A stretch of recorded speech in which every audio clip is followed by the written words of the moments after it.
سب سے اعلیٰ درجے کا اسلام کیا ہے؟ من سلم المسلمون من لسانہ و یدہ۔ زندگی میں یہ طے کر لو، کوئی کتنا ہی تمہیں دکھ پہنچائے، کوئی کتنا ہی تمہاری بےعزتی کرے، چپ ہو جاؤ، سہ جاؤ۔ مرنے والے کی کیا عزت، کیا ذلت، میں نے تو مر کے دیکھا ہے، اور مجھے یہ حدیث سمجھ میں آئی ہے بڑی اچھی طرح، موتو قبل ان تموتو، کہ مرنے سے پہلے مر جاؤ۔ اس وقت اگر میں مر جاتا تو مجھے کوئی گالیاں دیتا تو مجھے کیا نقصان تھا، اور مجھے کوئی نعرے لگاتا میرے لیے تو میرا کیا نفع تھا۔ تو مرنے سے پہلے مر جاؤ، کوئی تمہیں برا بھلا کہے تو تمہارا کیا نقصان ہے، تمہیں کوئی واہ واہ نعرے لگائے تمہیں کیا نفع ہے۔ اگر اللہ راضی ہے تو مرد آباد اور زندہ آباد سے بے نیاز ہو۔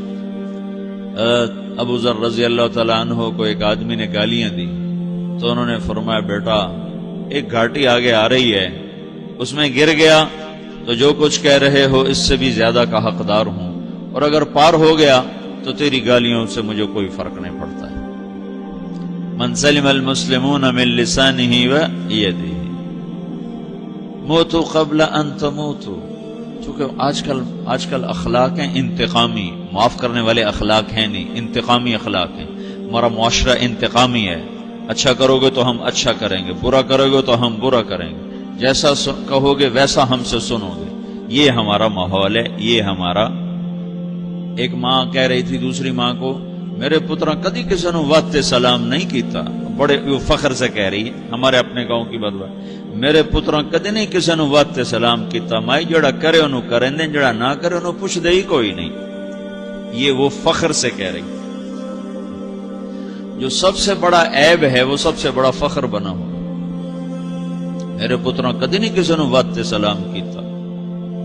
جب ماں باپ نے یہ سبق دیا تو اولاد کا کیا قصور ہے؟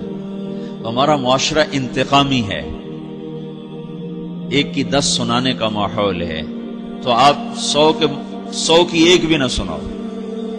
احنف بن قیس رضی اللہ تعالیٰ عنہ پہ ایک آدمی نے چڑھائی کر کہنے لگا ایک سناؤ گے نا تو 10 سنو گے میری طرف سے۔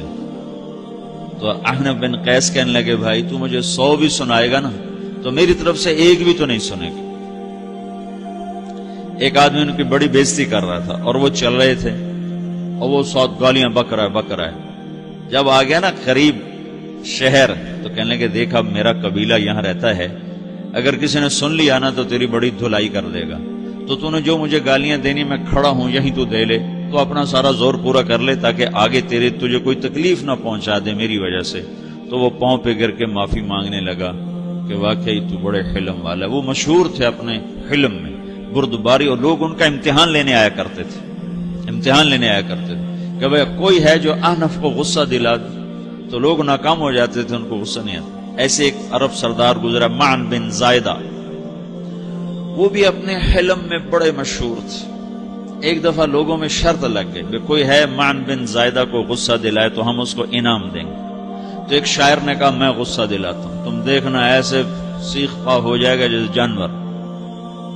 تو وہ چلا گیا اس کی مجلس میں، دربار لگا، عرب سردار تھا بہت بڑا، دربار لگا ہوا، تو کہتا السلام علیکم، وعلیکم السلام۔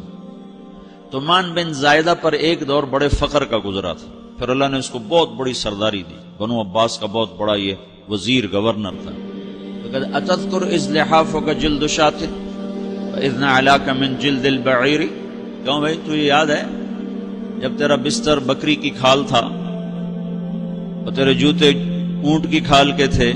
تو کہنے لگا کیوں نہیں یاد، بھلا کوئی ماضی بھی بھولتا ہے؟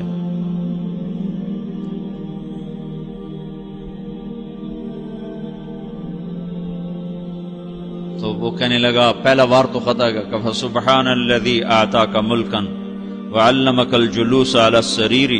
تو پھر ساری تعریفیں تو اللہ کی ہیں جس نے تیرے جیسے کو تخت پہ بٹھا دیا۔ کہاں بھئی ساری تعریفیں اللہ کی ہیں، میری تو کوئی اوقات نہیں۔ تو کہنے لگا سأرحل عن دیار انت فیہا وان جار الزمان علی الفقیر، جہاں تیرے جیسا حکمران ہو وہاں مجھے رہنا گوارا ہی نہیں ہے، میں یہاں سے چھوڑ کے نکل جاؤں گا چاہے کتنی تکلیف اٹھاؤں۔ بڑے دربار میں یہ ایک گورنر اور وزیر سے بات ہو رہی ہے، تو وہ کہتا ہے اچھا بھائی اگر تو ہمارے پاس رہے گا تو ہم تیرا اکرام کریں گے، اور اگر تو جانا چاہتا ہے تو پھر رافقت کا سلام، تو وہ یہ بار بھی خالی گیا تو پھر کہنے لگا فجد لی یبن ناقصۃ بمال،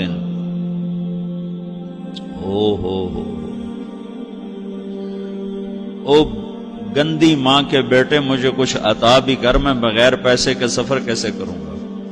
عرب کو کسی کو بھی ماں کی گالی دے دینا اور پھر عرب سردار ہو. فجد لی یبن ناقصۃ بمال، بری ماں کے بیٹے مجھے کچھ پیسے بھی دے، میں نے جانا ہے. میں کہا بھائی اس کو 3000 دے دیا جائے. اللہ تو کہنے لگا قلیل ما آتیتنی و انی لأتمو منک فی الکثیر، یہ تو بہت تھوڑا تو نے دیا ہے، مجھے اور دے. کہا اچھا بھائی 3000 اور دے دو. تو وہ شاعر کی بھی آنکھیں پھٹ گئیں. کہنے لگا اب ٹھہر جا ٹھہر جا، اب میں تیری اصل تجھے بتاتا ہوں. سألت اللہ ان یبقیک ذخرا فما لک فی البریۃ من نذیر، میں اللہ سے دعا کرتا ہوں اللہ تیرے جیسوں کو سلامت رکھے، تیرے جیسا دنیا میں کسی ماں نے جنا ہی کوئی نہیں. فمنک الجود والافضال حقا وفضل یدیک کالبحر الغزیر، تو ہی سخی ہے، تو ہی کریم ہے، اور سمندر بھی تیری سخاوت کے آگے کچھ نہیں ہے. تو نے کہا اچھا بھائی تو نے ہماری برائی کی، ہم نے تمہیں 6000 دیے، اب تو نے ہماری تعریف کی، اب 10,000 اور دے دو اس کو. باتیں ہی رہ گئیں، باتیں ہی رہ گئیں. کہاں سے لائیں ایسے لوگ؟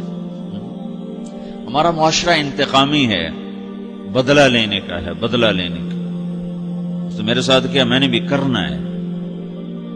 تو اعلیٰ درجے کا اسلام یہ سکھا رہا نہیں چپ ہو جاؤ، سلامت بن جاؤ، سلامتی بن جاؤ، سلامتی کی علامت بن جاؤ. من سلم المسلمون من لسانہ ویدہ. اب وہ سوال کرتا ہے یا رسول اللہ ای الایمان افضل، سب سے اعلیٰ درجے کا ایمان کیا ہے؟ اسلام کیا ہے؟ کلمہ، نماز، روزہ، حج، زکات. اعلیٰ درجے کا اسلام کیا ہے؟ من سلم المسلمون من لسانہ ویدہ. یہ اخلاق کا ادنا درجہ ہے، ادنا درجہ ہے.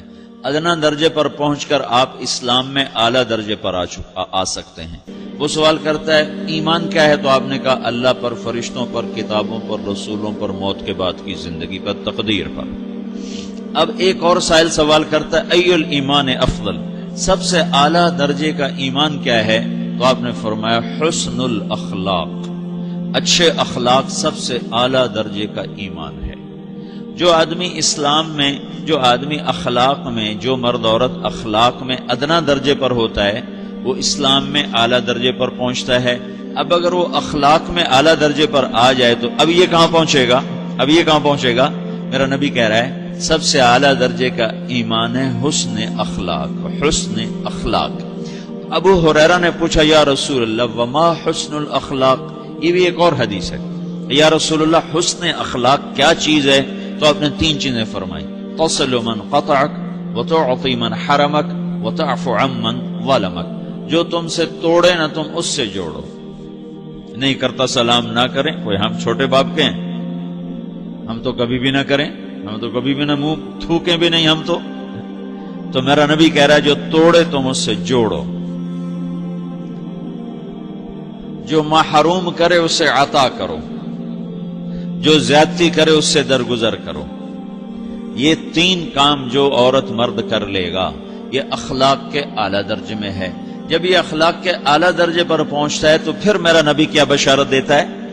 ادنا درجے پر پہنچ کر تو اعلیٰ مسلمان کی بشارت ہے، اور اخلاق میں اعلیٰ درجے پر پہنچ کر میرا نبی کہتا ہے کاد الحلیم ان یکون نبیا، اعلیٰ اخلاق والا بس نبی بنتے بنتے رہ جاتا ہے. اعلیٰ اخلاق والا ایسے ہے جیسے کہ نبی، قریب ہے کہ وہ نبی بن جائے. یہ تو ہے نا ترجمہ، لیکن ہم ہمارے اردو میں کہتے ہیں وہ نبی بنتے بنتے بنتے رہ گیا. کیا مطلب؟ کہ اس میں اور نبی میں صرف نبوت کا فرق رہ جاتا، باقی وہ سب کچھ حاصل کر لیتا ہے.